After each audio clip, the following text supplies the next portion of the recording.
ಪ್ರಕೃತಿಯ ಮೂಲಕ ಕಲಿಕೆ ಎಂಬ ವಿಭಿನ್ನ ಪರಿಕಲ್ಪನೆಯ ಮೂಲಕ ಸೃಜನಾತ್ಮಕ ಚಿಂತನೆ ಮತ್ತು ಪರಿಸರ ಕಾಳಜಿಯನ್ನು ಮಕ್ಕಳಲ್ಲಿ ಬಿತ್ತುವ ನಿಟ್ಟಿನಲ್ಲಿ ಬೆಂಗಳೂರಿನ ಏಕ್ಯ ಶಾಲೆ ಫೈಂಡ್ ಉತ್ಸವ ಆಚರಿಸಿತು.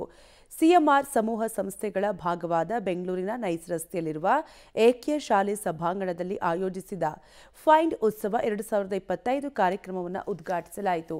ಪರಿಸರವಾದಿ ವನ್ಯಜೀವಿ ಅಧ್ಯಯನ ಕೇಂದ್ರದ ಗೌರವ ನಿರ್ದೇಶಕ doctor K Ullas Karanth,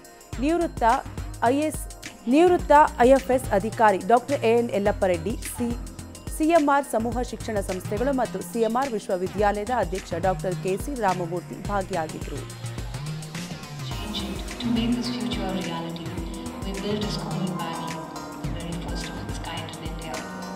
A world built on love for nature, compassion for the earth and its animals, and care for every living. ಈ ದಿನ ನಮ್ಮ ಸಿಎಂಆರ್ ಸಮೂಹ ಸಂಸ್ಥೆಗಳ ಭಾಗವಾಗಿರ್ತಕ್ಕಂಥ ಏಕ್ಯ ಸ್ಕೂಲ್ಸ್ನ ಒಂದು ಏಕ್ಯ ವನ ಅನ್ನತಕ್ಕಂತಹ ಹೊಸ ಶಾಲೆಯನ್ನು ಪ್ರಾರಂಭ ಮಾಡ್ತಕ್ಕಂಥ ನಿಟ್ಟಿನಲ್ಲಿ ಅದರ ಏಕ್ಯ ವನದ ಲಾಂಚನ್ನು ಇವತ್ತು ಮಾಡಿಸಿದ್ದೇವೆ.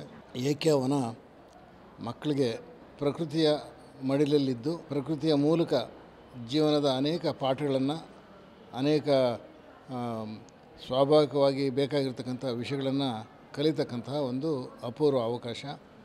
ಅವರು ಬೇರೆ ಯಾವುದು ಸಬ್ಜೆಕ್ಟ್ಸ್ ಎಲ್ಲ ಏನೇನು ಓದಬೇಕಾಗಿದೆ ಅವೆಲ್ಲ ನಾರ್ಮಲಾಗಿ ಓದ್ತಾರೆ. ಜೊತೆಗೆ ಪ್ರಕೃತಿ ರಿಲೇಟೆಡ್ ಆ್ಯಕ್ಟಿವಿಟೀಸ್ ಬಗ್ಗೆ ಅನೇಕ, ಅದು ಬೀಸ್ ಇರ್ಬೋದು ಅಥವಾ ಹನಿ ಇರ್ಬೋದು ಅಥವಾ ಯಾವುದೇ ಇರ್ಬೋದು, ಎಲ್ಲದ್ರ ಬಗ್ಗೆನೂ, ಹಸು ಇರ್ಬೋದು, ಕೋಳಿ ಸಾಗಾಣಿಕೆ ಇರ್ಬೋದು ಅಥವಾ ಕೃಷಿ ಮಾಡ್ತಕ್ಕಂಥದ್ದು ಇರ್ಬೋದು, ಎಲ್ಲದ್ರ ಬಗ್ಗೆನೂ ಕೂಡ ಅವರಿಗೆ ಸಾಕಷ್ಟು ಒಳ್ಳೆಯ ಒಂದು ಅನುಭವ ಬಂದು ಅವರು ಒಂದು ನೇಚರ್ ಜೊತೆಗೆ